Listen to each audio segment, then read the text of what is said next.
This week, we celebrated women and made note of their significant contribution in society.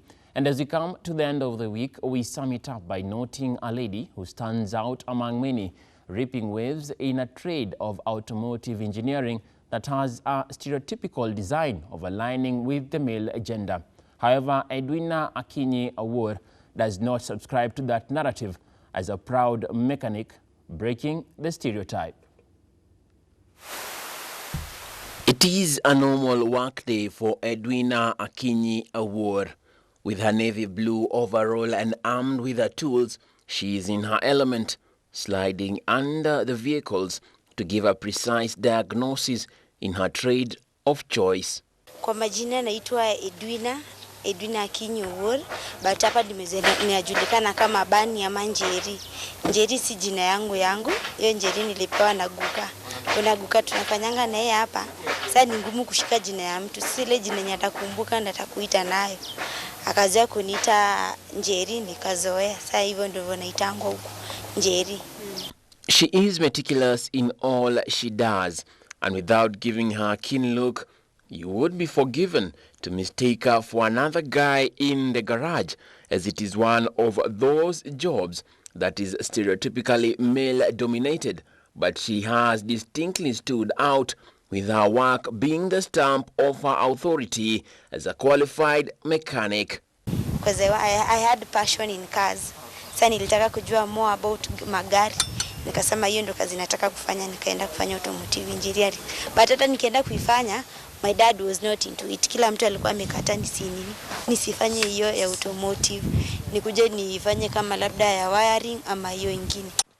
Her family was not at first on board with her career choice. She was their short little girl, and the thought of seeing her under a vehicle or covered up in oil was not one they found easy to come to terms with. Labda ni kazi ya uchafu, kulala chini, alafu ni tiresome. So walikuwa wanaona labda auta manage, alafu pia we ni mfupi. Wanaona gari saa zingine inategwa juu, wanasema utakuwa na struggle ni kujiumiza. Nikasema hiyo tu ndio mimi nataka kufanya. Nikakuja kufanya. It would, however, be a journey she had to take, and her passion only fueled her on. Nilianza mechanics 2017. Nilikuwa nasomea Kabete Technical, nikatoka Kabete sasa tukua attachment. Ulikuwa unajitafutia place ya kwenda attachment. Nikatafuta kwa hizo kampuni zingine, but hawakuwa willing ku accept kuingia kwa kampuni yao. Hivyo kuingia kwa kampuni hivyo juu walikuwa wanaona sasa wewe ni msichana, alafu unajua pale pengine kuna kwanga na gender bias. Sasa sikuwa na pale wengi pa kwa wananichukua hivyo. Sasa nikatafuta kwenye naweza kuja kwa hasa, nikasema hata kama ni jua kali, isikuwa hata kama ni kampuni, bora ni place naweza exercise kujifanyisha hivi na kazi nijue, nitaenda tu. She blends well with her colleagues at the yard, who come in handy when the challenges call for teamwork. Kawaida kuna tule vitu kidogo ruwa tunamlemea. Kama hapa mkiangalia unaona height ni issue. But ikifika na hapo huwa tunamsaidia. At least tunamsaidia zile challenges kidogo wako nazo. Kama kulegeza mguu hii, natumia pipe kulegeza ndani. Nikiona kama ni ngumu sana itaki kulegea, hawa vulana wanakuanga wazuri. Hawezi kukuacha kitu kikulemea kabisa hivyo. Namwambia nisaidie kulegeza hii, nimejaribu kulegeza na naona kama nitaka kuslip, nisaidie kutoa, ananilegezea alafu sasa mimi naendelea. Kufanya overhaul na suspension. Overhaul ni kama umebomoa engine. Unaona tunatoa engine yote kwa gari, tunaiweka chini, tunaidismantle into various pieces. Tunaweka head kando, top cover kando, block kando na sump, pistons kando, camshaft hivyo, alafu rebuild again tena. Tunaweka diesel rings, hiyo ndio part yenye I enjoy most doing.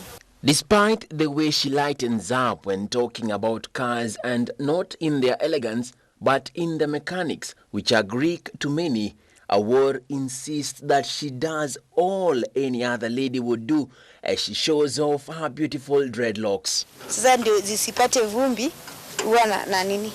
Navaa kofia. You look very different. Sasa nikitoa overall nivae sasa vile navaa kwenda home. Utasema kama ni ule msana ulikuwa na interview hapa kwa mechanics. Naenda kujibamba pia mimi, go slay, naoga na kaa smart. Tukikutana na wewe hata saa hii nikitoa hiyo overall nivae kwenda home. utaamini kama ni mimi. Nakaa smart. First day nilikam hivi mpaka I was asking Mulinge, ude mataweza fanya job, ana nguvu ya kufunga maspana, kufungua mataya. Akaniambia you just wait and see. So first day niliona job yake na hivyo ndo nikamlike. Nikaniuliza anataka Kamau sasa ndio mdosi wetu.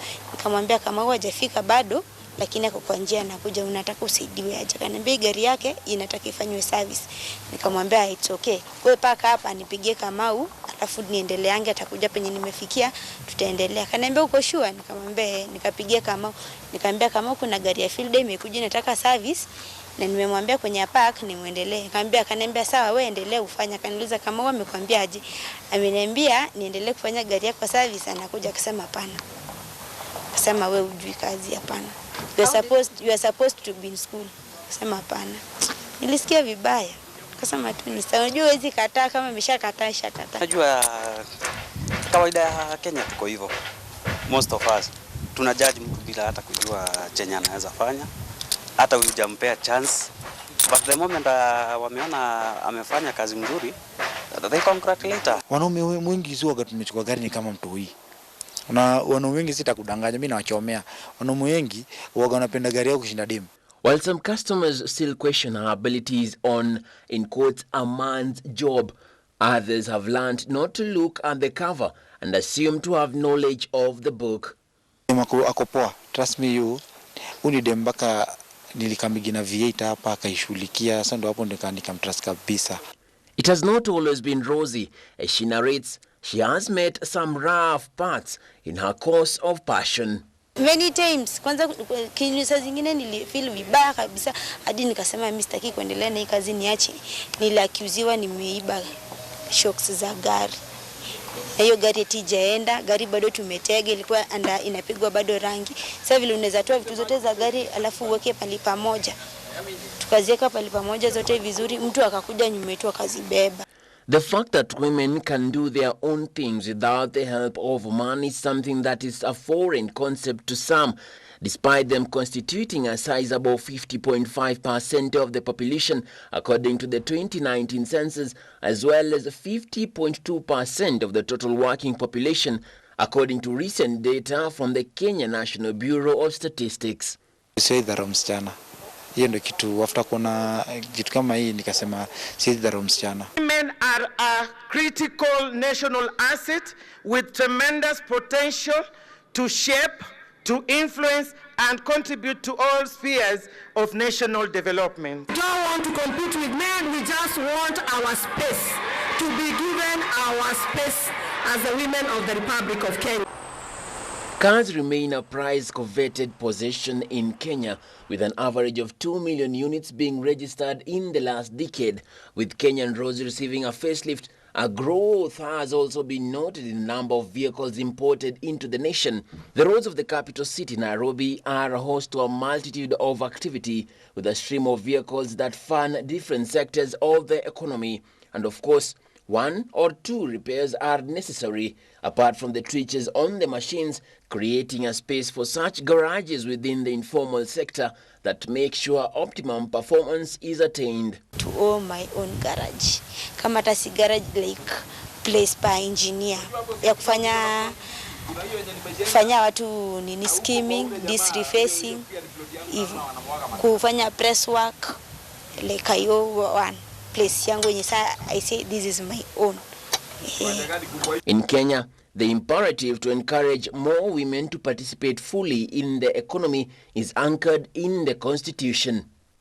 Less than 10% of Kenyan adults have permanent full-time jobs and are scoring the high poverty and dependency levels in an economy where the government is struggling to tackle an acute unemployment problem. Edwina hopes to be among the solutions by opening up her own garage someday. Hii kazi ni watu wote, si kazi mbaya, ni kazi nzuri. Mimi kenye naweza waambia wakuje tusaidiane na wao kufanya kazi, wasi lose hope, take everything to just like waje like any other job. Unataka kazi ya nini? Kama unataka unasema hii ni ngumu, uende ufanye kazi ya kibanda. Ya kibanda pia tu bado ni ngumu. Kuhandle customers unajua tu si rahisi. Sasa tu unajituma, unajitolea, unasema acha nifanye. At the end of the day unapata something kidogo ndani yake sustain nayo. It is therefore not novel for the informal sector to be the bearer of that pressure, and with the slots available, jobs that had a gender bias saw a shake-up with women swiftly filling the gap in various industries. So dynamic is a woman. In this digital era, she's many things. And that is why when I stand here and see the wonderful, beautiful women, I can only thank God because I know we are headed very far. Edwina Akinyi, also known as Bani, also known as Njeri, stands out as among the many evidences of the need to stem the bias and realize the hidden potential among women who can do just as well or even better than their male counterparts in creating the much-needed balance. Women have broken through the proverbial ceiling, tearing through barriers that bore the gender cap. And although a balance is yet to be realized in matters of equality, the journey is impressively quite promising.